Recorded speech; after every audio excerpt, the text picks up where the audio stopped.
Aloha and welcome to the Bear Woznick Adventure, coming to you from Waikiki Beach. Early in the morning here, 6 a.m. when we're recording this. I'm looking out my window. It's just starting to show a little bit of light over the ocean. It's storm-tossed out there today. We record the show. This is being recorded just before a hurricane hits Hawaii. So every now and then the studio may not buffer the sound of the wind in the background, but we still have a good period of time before it hits here in Waikiki.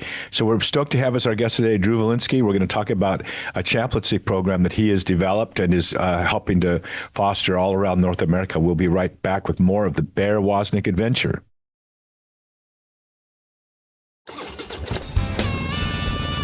Welcome to the Bear Woznick Adventure. Kickstart that engine and roll thunder with the pack. Explore the grittiness of manly spirituality. Gain traction in the virtues. Soup up your spiritual engine by turning adversity into adventure. Now here's Bear Woznick. Let's ride.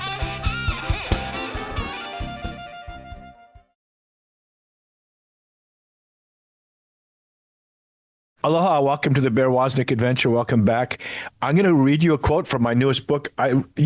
Authors love their books like they love, not as much as they love their children, but people say, what's your favorite book? And I go, well, ask me what my favorite child is. But I really like this book. You know, it's funny. You write a book and then it goes through all the publishing things and then it comes out and then you read it with a fresh eye. And it turns out I'm enjoying it. It kind of, when Doug Keck interviews me for the books, he'll go through and he'll read the book and have questions for me right out of the book. And it's like, I wrote that a year ago. How am I supposed to remember the answer to that question? But I'm going to read from you. Men of Grit and Grace is written for men who most men, a lot of men anyway, do not like to sit down and just read a book. This is meant to read 1 minute every day. It's a morning man meditation for you to chew on in the morning. And so I'm going to just read one of the quotes. It's the quote for one of the days here in the month of August. This actually starts out, it's called Jesus was no poser. That's a word we use here in Hawaii when people walk around wearing. You can buy lifeguard shirts here in Hawaii at the local stores, and tourists will come in and wear those lifeguard shirts. And we call them posers because they look like a lifeguard, but they're not a lifeguard. And Jesus was no poser. This is a quote from one of the members of our man cave, Trace Big Guns Chamberlain. He's a biker. He's an oil rig safety engineer and pretty tough guy. And he gave me this quote on Christmas Day. I think it was on my boat in the Virgin Islands when we were talking. So this is what he said. Jesus must have been a real man, not a bantamweight. He was a heavy hitter. He rode a rigid frame, not a softail Harley. Of course, I rode a softail. He rode a rigid frame. It's a special type of motorcycle. To have tough men like Peter and other men follow him, he had to be a tough man and a good man. And then this is the man meditation for the morning. Jesus was tough. We know that he was a builder, but since wood was rare where he lived, he probably worked with stone by cutting and fitting limestone rocks together. The tough men like Peter and the other disciples would not be following a Starbucks Jesus, but they would leave their nets behind for a real man who exhibited courageous love, the toughness to sleep out under the stars and to haul in a net when it went to fishing with them. When Jesus unrolled the scrolls of the Septuagint to read the Old Testament, his hands were calloused. At night, when he came home, he had to wash the limestone dust from his feet, his hands, and his hair. He was no slouch. He wasn't downstairs in his mom's house playing computer games. Jesus was a solid man. In fact, he still is, because he's all God and all man for eternity. When he said to these real men, "Follow me," they left everything and became his men. In turn, Jesus did more than make them followers. He made them leaders, who in turn made more leaders. Chew on it. Okay, so that's the morning man meditation for my new book, Men of Grit and Grace, Daily Challenges for Men to Chew on. If you're not watching the video version of this radio show, my last two books both have images of cowboys on them. My last book was 12 Rules for Manliness. Where have all the cowboys gone? Okay, so we have with us today Drew Vilinsky, and I'm going to just fess up. It's only happened once before. We've had close to 800 radio shows where the recording didn't take. And it's kind of cool because as we were continuing the interview, I began to really realize this one area that we were talking about with Drew, he was just on fire for. I go, I wish we would have started the show with that. And so we are going to do that today. Drew, welcome back to the Bear Woznick Adventure. Thanks for having me, Bear. This is a pleasure. Drew is a theology teacher at St. Ignatius High School in Cleveland. And I just want to dive right in. And you're a coach. You That's coach, right. Tell us what you coach there at the high school. Tell us I'm about the high retired. school. Once my daughter showed up, I stopped. But I've coached hockey, soccer, and baseball during my tenure, and hockey was the most. But our hockey team has a national footprint, and so I would be traveling all over the place. We adopted my daughter. I met her when she was a day old. I'm from Cleveland, and so we flew out to LA, and I met her right after she was born. And I knew, while I could chase some state championship banners and help guys become men through hockey, I needed to be a man and be present in the life of my daughter. So hung up the coaching skates 9 years ago now. Okay, but now there's a kind of a confession you need to make to everybody. Hockey, like I look at you and I can see you still have all your teeth. So I don't know if that was it. Yeah, it was. Okay. Mm-hmm. Then you're a real hockey player.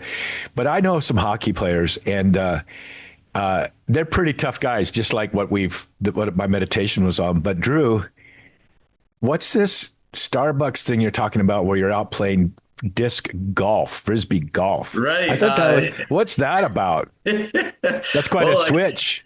I like to ride my bike. So I've got a good crossover road bike that I use. And so I like to get up early in the mornings, go ride out. Are you riding or bicycling? Is it a motorcycle? Bicycling. So it's not a motorcycle. Yeah. I'll bike 12, 14, 20 miles out to a park, and disc golf is hiking. It's hiking with purpose. So I love doing that. And then I'll ride back home and be with my family. I ride into work at Ignatius. It's 22 miles both ways. It's a great meditative time. It's a great workout. There's a whole culture that comes with riding a bike. So that's all part of it. I wouldn't say it's Starbucks. That's not me. More granola. Okay. Well, but the golfing, the disc golf, one of my sons loves playing it too. He's a golfer. Actually, the guy was dropped into 85-foot surf out here in Hawaii. He was a great surfer. Once he and I started playing golf together, his whole life just switched over. And now he moved from here to Florida. He lives in golf paradise, and he's playing disc golf about once or twice a week. But I have another bone to pick with you. We just barely got started. You say you're riding your bicycle. That's right. No, you're pedaling. And I used to like to pedal in the mountains too. One time I pedaled from San Diego, California to Jacksonville, Florida. And people will say, did you know Bear rode his bike from Jacksonville or San Diego to Jacksonville? And I go, no. I remember pedaling it, right? Right, you're the engine. That's right. Do you have hill? It's hilly where you are, right? When you're pedaling? Cleveland's relatively flat, so there's not a lot of change in altitude. That's one of the things. I'm not great with hills. I can go distance. I can put down a double century in a day, and I'll be all right the next. A double century is 200 miles. Yeah, that's right. That's hard to do on a motorcycle. Right. Well, and you gotta have the free time. So I've been lucky enough to have the free time to do that a few times. But I like to use your language to pedal. It's a good day when it starts and you're in the saddle. You know what? There's a lot of freedom in it. Like I used to hike in the mountains, and I go, these guys are flying by on these these mountain bikes, and this is when I lived in Southern California, and they're getting air conditioned too. Like when you're hiking, you don't get the breeze. But I'll have you one other thing to say is, we have this hurricane that's now hitting the island of the Big Island, the Baby Island, and they'll be here tomorrow. But I was pedaling my bicycle doing just good. Then I hit Texas, and it's just doing just good. I mean, it was record-breaking heat for 8 days in the deserts of California and Arizona and New Mexico. But then I get a little puff of wind, and it's Tropical Storm Allison. And she came up through Texas, through Houston, and there's wind blowing in my face. And then she goes down. She turns and goes down. And then she comes back up. And then she starts heading east. So the whole time I'm pedaling into the wind. And as hard as it is to pedal up a hill. Oh, right. You know, when you're pedaling, you know, you're mostly going uphill. If it's hilly at all, because you go down the hill so fast. Mm-hmm. But pedaling into the wind was relentless. It was like for 6 or so, and then of course I had to dodge floods and take big old huge detours. So I remember there's something in psychology that's called the headwind effect, and it's the fact that when you're riding, and it's coming out of pedaling, out of riding a bike, that we notice when we're confronted with obstacles. What we don't notice and don't pick up on is the tailwinds, how often we are helped. And so like that moves into the life of grace very much so.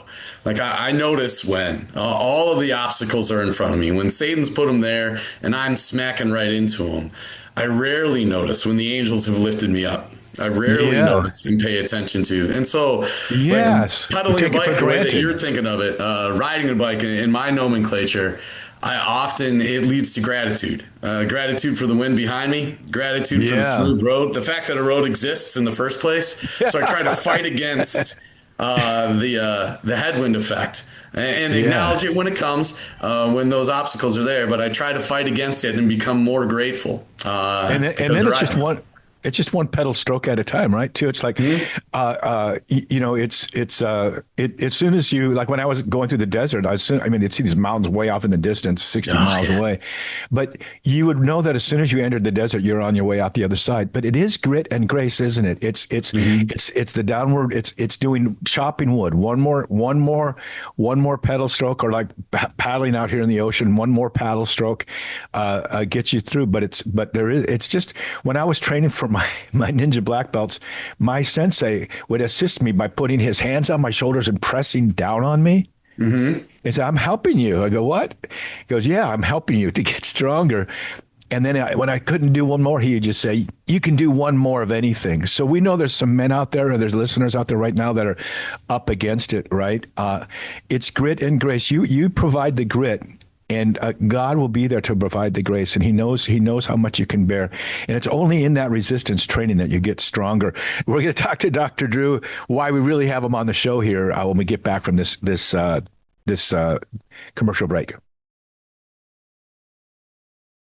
SchoolofManliness.com is a place for men of grit and grace to join together, to inspire, to encourage, and to challenge each other to grow in manly virtue.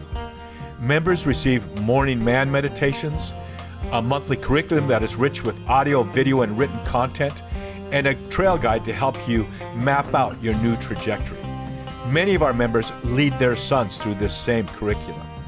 Your membership gives you access to both the Man Cave, which is our non-Facebook type community, and the School of Manliness at schoolofmanliness.com. Become a member at schoolofmanliness.com. Deep Adventure Ministries is grateful to Notre Dame Federal Credit Union for underwriting the Bear Woznick adventure on EWTN. Notre Dame Federal Credit Union provides car loans, mortgages, SBA loans, and depository accounts nationwide, as well as 24-hour support. Go to deepadventure.com to find their link, or go to NotreDameFCU.com. Mahalo to Notre Dame Federal Credit Union for making the Bear Woznick adventure possible. My newest book, 12 Rules for Manliness, Where Have All the Cowboys Gone?, has hit the top 5 in Christian books for a good reason. It's because men are searching for traction and a trail guide to live out the unique calling and the gifts that they were born with, that each man individually is factory loaded with by God. Paul said, "Be watchful, stand firm in the faith, act like men, do all things in love." Finally, here is a book that talks with men the way men talk with each other. Just plain old straight shoot.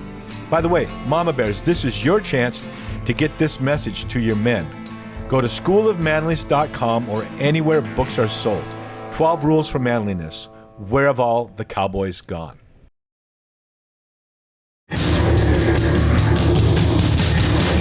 This is a warning. The Bear Woznick adventure is dangerous. The radical change Bear challenges you to is not for wimps. Change this station now to a soft rock station before it's too late. You've been warned. Now, here is Bear Woznick.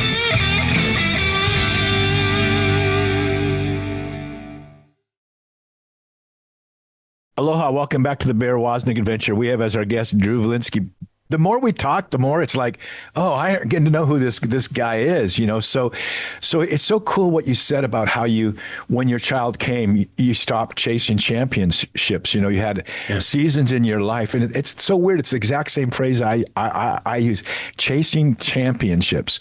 But when in sports, there's really something about how that team environment and having a common goal forges the men. It's like David's men in the cave of Adullam. Yeah, the mighty men of valor. And the research on sports is really clear. You'll hear people say like, sports build character, sports build community. They don't. What sports do is they reveal character. When you start to study this, they reveal who people are, what they value, and sports reveal what a community is in its current state. The research also is really clear that if you have an adult in charge, a coach in charge, that's when sports can build character.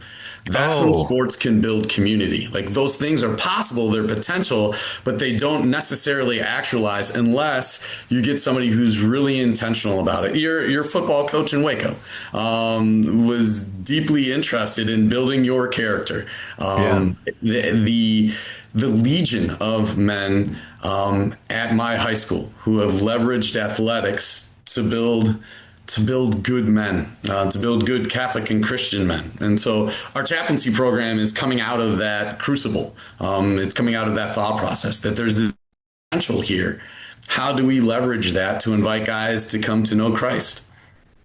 You know, my son was on a mission tour over to Nepal, you know, that area, in the Nepal area.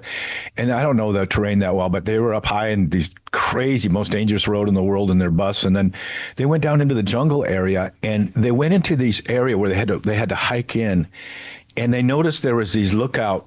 Well, there was like, you know, a tree stand when you'd be hunting. There were men posted as they would approach the village up in these tree stands. And when they got into the village, really miraculous things happened there. But when they got into the village to share the gospel, very remote village, they were told, so why are the men in the stands? And they go, that's because there's been poachers come in and take out the adult males so they can have their tusks.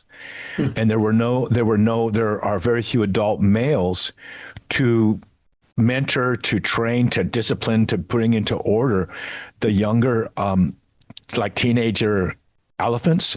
And those teenage elephants run wild. And even while he was there, one of them, they ran through the village and right through the hut that right next to him.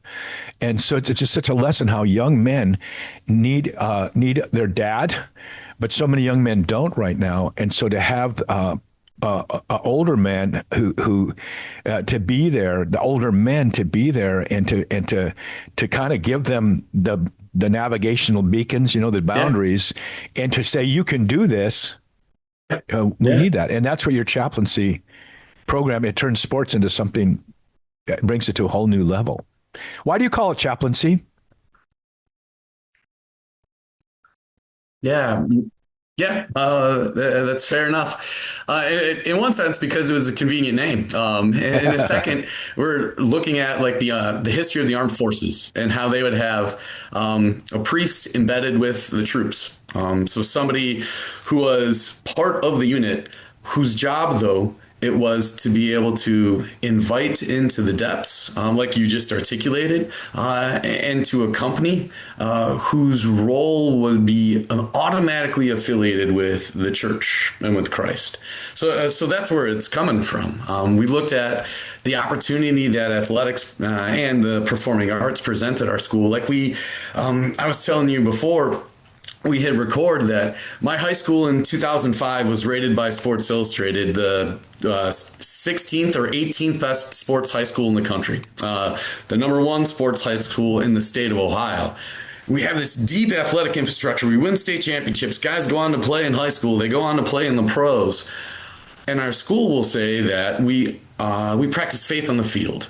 And so I started to ask the question, like, how? Structurally, where are we doing that? And I knew that, like, our head football coach for the long time, Chuck Kyle, would talk about it. Our team would go to mass, that our soccer coach, Mike McLaughlin, and both of those guys won umpteen state championships and their teams have been named national champions, that Mike McLaughlin would do work with the lads. But I wondered, outside of individuals, how have we institutionalized this? What happens when Chuck Kyle retires? What happens when Mike McLaughlin retires?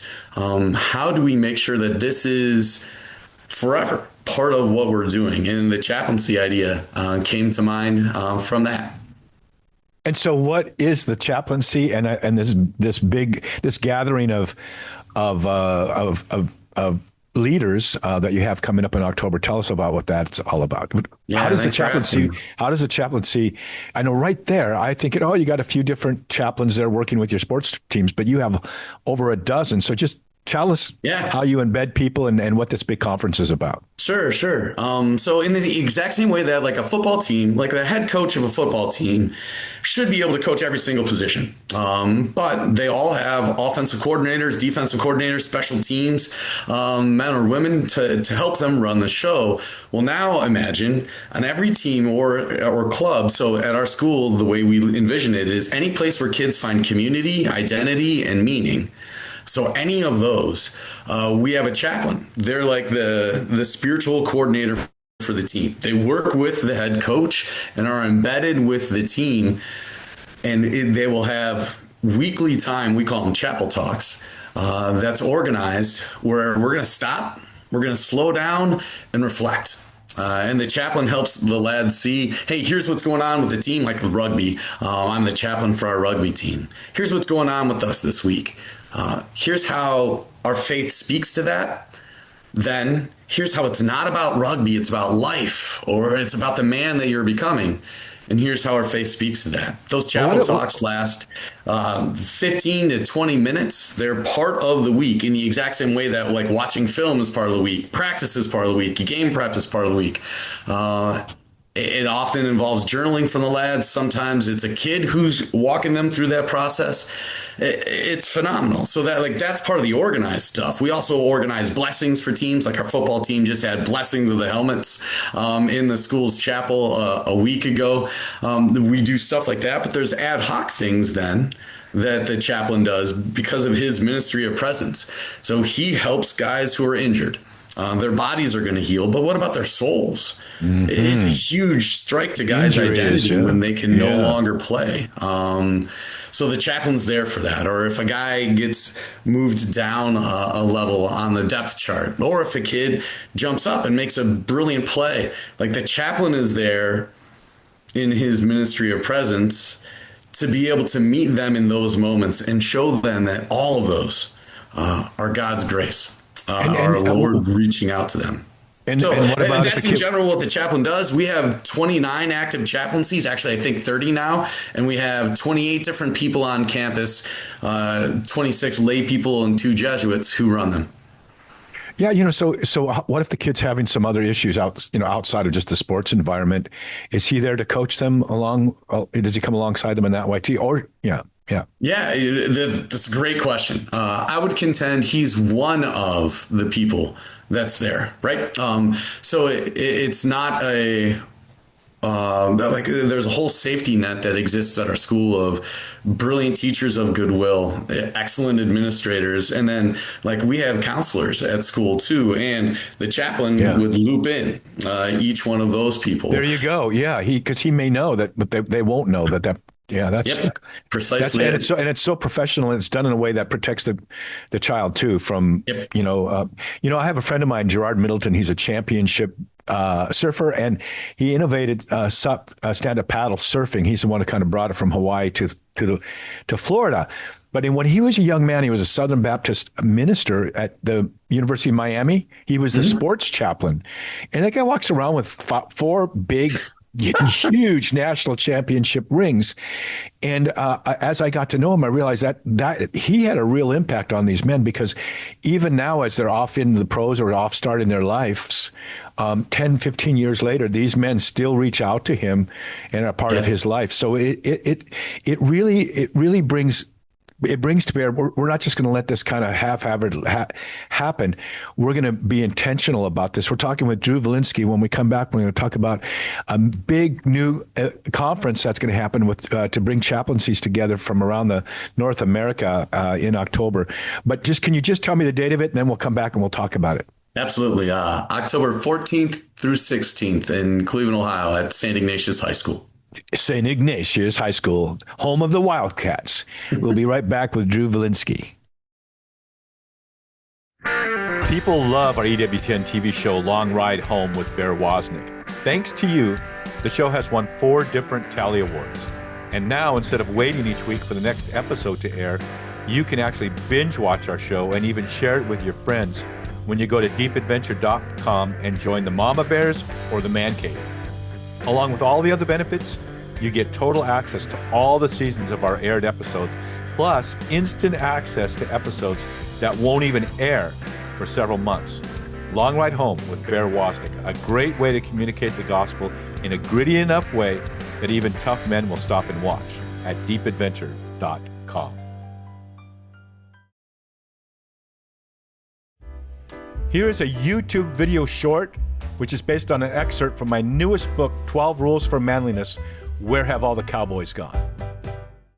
My mom used to say that God is a bit of a swashbuckler. Do you know that God has an adventure plan just for you that fits the gifts that He gave you and the desires that He placed in your heart? He wants to ride alongside you and be the one who goes out ahead of you and scouts the terrain for you. He knows the way, He knows the pitfalls, and He knows the great vistas that will rise up before you. Your life adventures will be a challenge and at times seem impossible, and of course they are, because God wants to show up from time to time and help you do the impossible. You know, that's the way God is. He's a bit of a swashbuckler. He's like the cavalry showing up at the last minute and riding in to save the day. So why don't you ride along with Jesus for a while and just see what adventure lies around the next corner for you.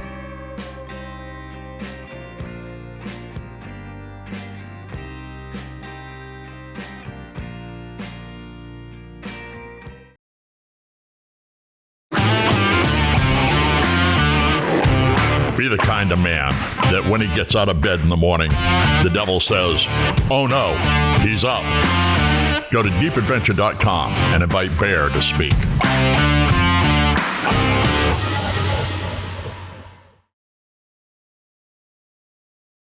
Aloha, welcome back to the Bear Woznick Adventure. I got to remind you again of my new book, Men of Grit and Grace. Daily Challenges for Men to Chew On, written by Mimi, of course. And my wife said to say beef jerky for a man's soul. I have a friend of mine. His name is Don Nowaki. He's just a biker, he likes to say. He's also a gnarly surfer. Met him years ago. I was sailing in on a catamaran, and I thought, I want to go sail. I want to keep sailing. So we're sailing into Waikiki Beach, where they just beach him right on the shore. And so I dove off that catamaran, swam across to another catamaran that was on its way out. My friend's the captain, pulled me up on the boat, and here's this big old dude, Don Nowaki, and he was just about having fun. His life was about, he worked hard, but about having fun. I would never want to have kids. Well, now Don is here in Hawaii with two beautiful daughters that are going to University of Hawaii. And Don prays the rosary every morning. I gave him this rosary that would not even be allowed to carry in his pocket in California because it's made out of like ball bearings. It looks like a weapon, and which it is, of course. It is, the rosary is the weapon, as Padre Pio said, but he prays the rosary every morning. And I said, well, have you read my book, 12 Rules for Manliness? Where have all the cowboys gone? I don't like to read, he said. So I wrote this book for Don Nowacki because it's 1 minute a day of a man meditation for men to chew on, which is where we get the word, in the Greek and in the Hebrew, the word for meditate is ruminate, to chew the cud. And the two places where it mentions success in the Bible too is it talks about, I think it's in Joshua, it says it, and also I think in Psalm 1 where it says if you meditate on God's word, success will attend, what you do. Probably because you're doing God's will. It's one of the main reasons. But so I wrote this book for Don Nowacki. I gave it to him 3 days ago. He has yet to open it. So challenging him right now to have this as part of your morning prayer life. Of course, you have other things like I always have my men in the man cave read a little bit of the catechism every day because it really is, it's a Lectio Divina. The catechism says you can use it that way. And maybe you do the liturgy of the hour or you have some other discipline, but you can add this very easily to your discipline. It'll give you some beef jerky for a man's soul. We have with us Drew Vilinsky, God has put into his heart, and he's moved into God's will to develop a chaplaincy program where he embeds men in all the different team type things that are going on in the school, whether it's the debate team or the hockey team. And now his vision is expanding where he's reaching out to other schools around the country in North America, and they're starting this chaplaincy program. So can you tell us about the big event coming up middle of October? Yeah, thanks, Bear, for asking. And just so you know, too, and I know the podcast and the show is directed toward men, but some of our chaplains are women, and it's incredible what they're able to do to accompany our lads. We started this 12 years ago, and immediately there were other schools that started to contact me and ask, like, hey, what are you doing? How's this working? And we get data from our kids. We have surveys where they're filling them out at the end of seasons, and our guys are telling us that, A, they want this, B, they're finding this enriching, enlivening, and it's moving toward religious practice outside of the teams, which is great. So that led to 11 years of that happening led to what happens if we got everyone together? Because I know that Santa Margarita High School out in California, they're in year 5 of having a chaplaincy program. That Dallas Jesuit down in Dallas, they're in year 2. That Boston College High School is in year 6. That in Omaha, there's a Jesuit school there. They're in year 3. There are a bunch of places around the country that are doing this. So what if we brought everyone together, we thought, to talk about how to do this and particular things like how do you minister to a kid who's injured? What do you do with parents when their son is cut from a team? How do you minister to them? So that's what we're doing. October 14th through 16th at Cleveland at St. Ignatius High School. We're bringing folks all in. And right now, we have panelists and presenters from 14 different institutions, 10 different states. Right now, our registration, I think there are 43 different institutions people are coming from 16 different states. Drew, that's awesome. Just got somebody from a couple of folks from Utah signed up yesterday. Well, wait, how can they sign up? Because they're hearing this. They got a few weeks to still make plans to come. How do they sign up? That'd be great. So ignatius.edu on our school's website, there's an entire page and it has a bunch of the data for the conference and who's going to speak, who the panelists are, and they're practitioners. And truth be told, just a quick aside, every panel has somebody from every panel has somebody from the South, somebody from the East Coast, somebody from the Midwest, and somebody from the West Coast, so that it's well represented. So you would just search up, or you could type in to Google North American Sports and Arts Chaplaincy, and that page will pop up. We have, and this is, I think it's brilliant, Father Nate Wells, who's the chaplain for Notre Dame's football team, and he's written a book on that experience. You mean He's you mean speaker. the Notre Dame University? There's a lot of Notre Dames around, but Right, you mean that's you mean the Notre Dame. Right. The school, the football team, and not the research. Not the cathedral. Right. So like Father Nate Wells is going to be a keynote speaker there. So like Doctors Jay Carney and Max Engel, they're two theologians who work at Creighton University. It's Creighton Prep is the high school in Omaha that's entering its third year of having a chaplaincy. Well, they work at the university. They've written this brilliant book on the eighth day, which is a Catholic spirituality of sport. They're going to be speaking. What is that? What does that mean? Is it based on that they talk about watching a football game and then there's the Monday morning quarterbacks, or what is it? Right. No, it's they're co-authors. So Jay and Max wrote it with another fellow by the name of Matt Hoven. Matt Hoven teaches at the University of Alberta. So he's deeply ensconced in the hockey world. And there's this famous quote that on the eighth day, God created Gretzky. So it's an illusion. It's an illusion to Wayne. But it's so cool. Yeah, it's an extraordinary book.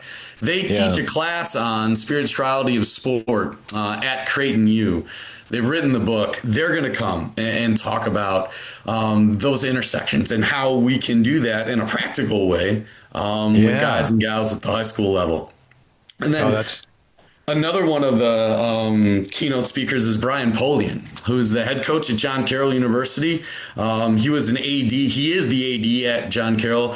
He was also a former coach at LSU, Notre Dame, Texas A&M. He was the head coach of Nevada. So he's going to talk about like this current generation of kids and how to connect with this current generation. Wow. Yeah, because that says a lot. That is really awesome. I mentioned to you for you to email one or two of the speakers. I'd love to get them on my show. It's not very often that Tom Price from EWTN writes to me and says, and it's based on what Dick Russ said, who's Ray Garendi's producer. It prompted Tom, and Tom wrote to me. I don't know if he wrote to others too, and said, "You got to talk about this on the show." Yeah. And when I was with Father Mitch Pacwa last time there in Birmingham. He recommended a book to me called The Boy Crisis. I mean, we have a crisis with young men, but you know what? God is so merciful that He will raise up ministries. He will raise up the move of the Holy Spirit to reach these young men. So it's just so powerful. So go ahead. What did you want to say?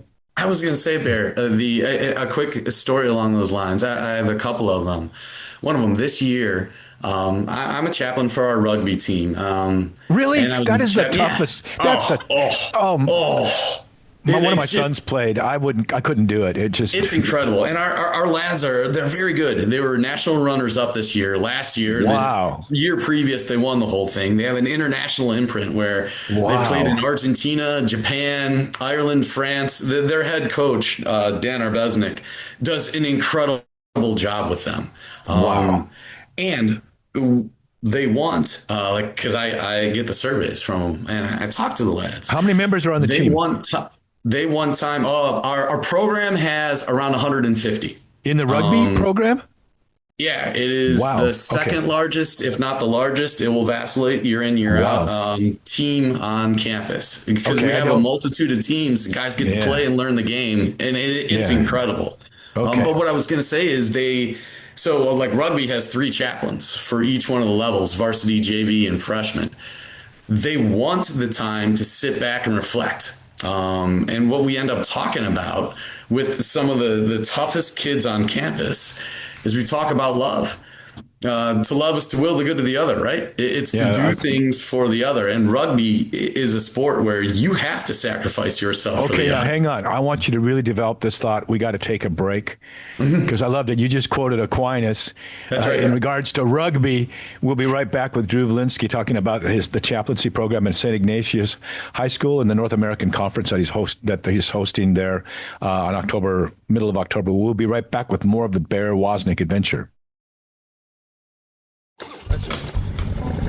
Deep Adventure Ministries is grateful to Notre Dame Federal Credit Union for underwriting the Bear Woznick adventure on EWTN. Notre Dame Federal Credit Union provides car loans, mortgages, SBA loans, and depository accounts nationwide, as well as 24-hour support. Go to deepadventure.com to find their link, or go to NotreDameFCU.com. Mahalo to Notre Dame Federal Credit Union for making the Bear Woznick adventure possible.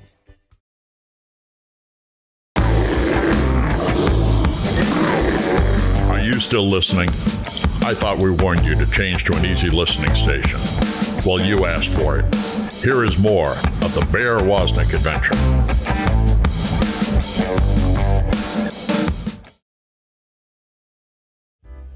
Here is a YouTube video short, which is based on an excerpt from my newest book, 12 Rules for Manliness, Where Have All the Cowboys Gone?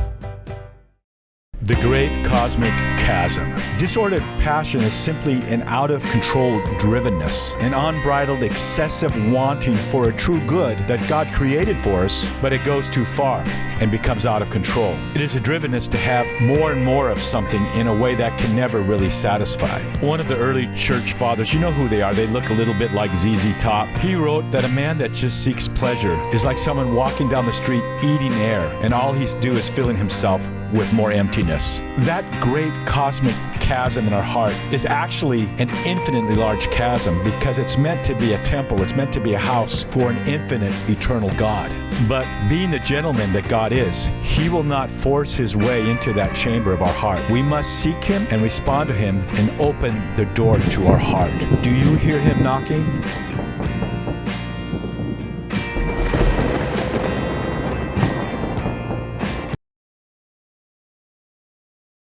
Aloha, welcome back to the Bear Woznick Adventure.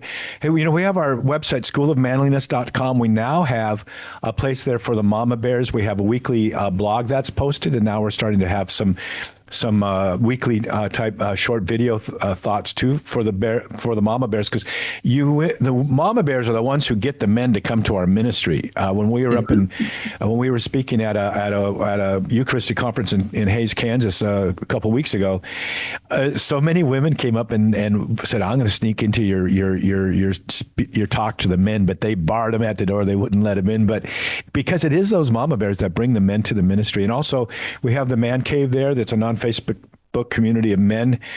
We just had a Zoom call, our monthly Zoom call yesterday. And then there's the full-on 3-year curriculum, School of Manliness, that we send out every Saturday morning to you, and you can go through it with your son. So check out schoolofmanliness.com. And my newest book, Men of Grit and Grace, Daily Challenges for Men to Chew On. It's beef jerky for a man's soul. We have Drew Vilinsky with us, and we're talking about the chaplaincy program, and you were starting to talk about the impacts, particular impact. By the way, I think you had told me there's of the 1,500 lads, as you call them, that attend. I think about 1,200 of them are involved in something where there's a chaplaincy program. Yeah, that's right. There's around 1,000 athletes, and then when you add in the band, the choir, our actors, our robotics team, it ends up being like 1,250. So overarchingly, it's around 85% or more of our guys have somebody accompanying them in the place where their hearts are, which is so great. Catholic. It's so Catholic to accompany. Okay, so you were about to get into a good story. Yeah. So with rugby, our guys, when we're going through our chapel talks, like the sport, it requires, and self-sacrifice is going to be part of this. In rugby, you don't try to avoid contact. If your son's played Bear, you run into contact, and that allows you to offload the ball to help the next guy to go score or to create space. That's a loving move. I'm willing the good of the team by giving up myself. And so when we're in the room for our 15 or 20 minutes, and we start to talk and barriers come down, guys will invariably talk about how much they care about each other, how much they love each other, how much they want other guys to succeed, not just on the team, but in life. That then, I make the move. If God is love, that's first letter of John chapter 4, verse 8, then now they're making God present. They're bringing about the kingdom through their sport. In and through the brilliant relationships that their head coach, Dan Arbesnik, is helping them create, that they're creating. And then when we slow down and think about that, acknowledge those, guys are having their eyes open to, this is God. This is the same God that's available to them in the Eucharist.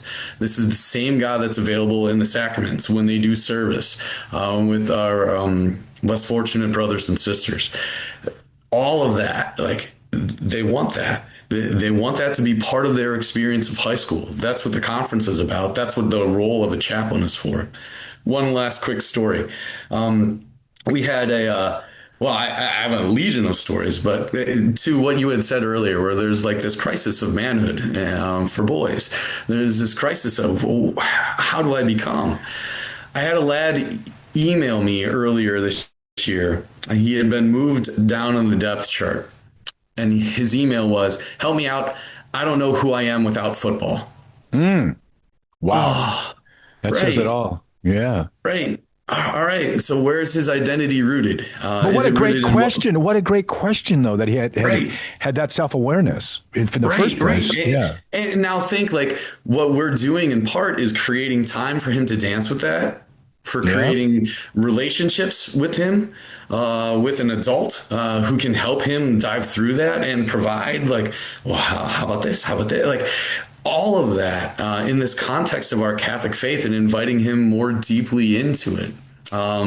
So, like, that's part of what a chaplain does on an ad hoc way, to be able to and be ready to accompany a kid when he's asking that question, and to be in the kid's life such that the kid views the chaplain as somebody to ask that to. Instead of typing it in a chat GPT, like, ask the real adult who's here and cares about you. One last story, and I could go on for days. That's part of the point of the conference, is to bring a bunch of people charged up about this, coaches, administrators, teachers. That brings a point. The Bear Woznick Adventure show, it just reflects the fact that we're all on an adventure. Yes. There's a story. He is the author and finisher of our faith. But even I have an editor when I write my books. We need the mentor. Yeah. So I love it. You're telling stories. That's what we, each one of us is a story and an adventure to be lived. Yeah. And part of it, and just to say this, an adventure. I think this was C.S. Lewis that said. Of course, I always get G.K. and him mixed up, but it's just a good plan that went wrong. There's no adventure unless there's adversity, right? So, right. Okay, go ahead. All right, so here we go. And this is one of my favorite ones. It comes from the first year, actually the second team that had a chaplain, because we developed it slowly and over time, always checking with the kids and the head coaches, like, is this what we think it is? Is there the fruit of the Spirit in this? So we had a kid who was our number one pitcher on our team. We were playing our big rivals in, like, the Sweet 16. And this lad was going to go on to play D1 ball. He pitches in a high school game of 7 innings. He pitched 5 2/3 of one hit or 1 run, beautiful baseball, and we end up winning. A reporter from the newspaper comes up to him and sticks a microphone in his face right after the game. Like, hey, you just eliminated a rival. There's St. Ed's is our rival high school, Holy Cross School. Oh, that's terrible school. Terrible school. Right. Yeah, just kidding, St. Ed's. Just kidding. Wonderful people. But, oh, man, it is fun to beat them because they're wonderful people. The reporter sticks the mic into this 18-year-old boy's face and says, you just eliminated your rival. How does it feel? And the kid paused and said, actually, we don't play because we hate the guys in front of us. We play because we love the guys behind us. Now, he's quoting G.K. Chesterton. And the coach had asked me a couple of days before, as the chaplain, all right, can you put this rivalry in this game in a given context so that we focus on what truly matters? Well, love is the only thing that matters, right? To will the good of the other. And in this moment where our kid could have pounded his chest, where he could have demeaned the other, what does he do? He makes this turn toward love, this turn toward our faith. When I was interviewing that lad at the end of the year, I said, like, all right, his name's MJ Nera. It's like, MJ, what did you think of all this? Like, we're stopping for chapel talks and I'm there on the bench. And he said, well, to tell you the truth, Mr. Vilinsky, at first I thought it was the biggest waste of time there was. We could have been practicing, we could have been hitting, we could have been throwing, we could have been getting better. Now, I want to tell every freshman and sophomore in our program, this is the most important thing. all that other stuff only matters if we get this part right. Right. Yeah. That was awesome. Yeah. MJ ended up going on to college to play ball. We connected a little bit later, and he let me know, and this was awesome. Like, you need to know I'm going to Mass again. Like, now he's choosing to go to Mass. So see, there it is. Like, this done right. We're not just making Catholic or Christian baseball teams, rugby teams, actors, actresses. If we get the Christian community, that's great. But what we want to do is make Catholic and Christian men, women who go out into the world, live this out. So, and the evidence of that is one of the true tests of that are the love for the Eucharist and going to Mass. We're talking with Drew Vilinsky, who started a chaplaincy program for so many different sports and even coaching in the arts and in the band and things like that, where you have an adult come alongside the young men and mentor them in the deeper part of what sports is about, and that is to grow in virtue as a man, and to grow in fellowship with other men, and to go deeper in your faith. Tell us about the event on October 15th. Yeah, and so a large part of it is practical. Like, how do you do this? What does it look like? Let us know about the event, because we're about to go over. Yeah, October 14th through 16th in St. Ignatius High School in Cleveland, Ohio, and it's practical. It's people who are doing this from around the country, or people who are interested in doing it at the high school level. And you would you type in North American Sports and Arts Chaplaincy. Oh, you got a call. My son's calling in. I love that, but it's on silence. Yeah. Or ignatius.edu, and that'll pop up. And it's for anybody who's interested: coaches, ADs, administrators, teachers, campus ministers, anyone who's interested in how do you do this? What does this look like? That's the way we have it set up, to get all those people in one place. Yeah, so I just wish we had someone more enthusiastic for our show, but I guess that wasn't too bad. Well, I guess enthusiastic, and theos means in God. So, no, appreciate you being on our show, Drew. Let us know after the conference. We'll get you back on. We'll talk stories some more. Because to me, this is like ground zero. What you're doing is ground zero for our future. We're talking with Drew Vilinsky, theology teacher at St. Ignatius High School in Cleveland, and his new chaplaincy conference that gets adults to come alongside the men, the young people, when they're involved in sports or other types of activities in the school. We got to go. We got a hurricane coming this way here, it's hitting Hilo here in about an hour or so, and we're here in Honolulu, so we got to get ready to go. I remember I had a friend of mine, or there's a story of a guy who took a huge wipeout, and his friend on the beach is watching him take this huge wipeout, and he's getting swept by the current, and he shouted the words to his friend as he's getting swept away, aloha. He wasn't about to go save him. You know how friends are. But here I am. I'm going to use that as my takeaway to end the show. As we say here at the Bear Woznick Adventure, may the breath of the Holy Spirit aloha you. Aloha.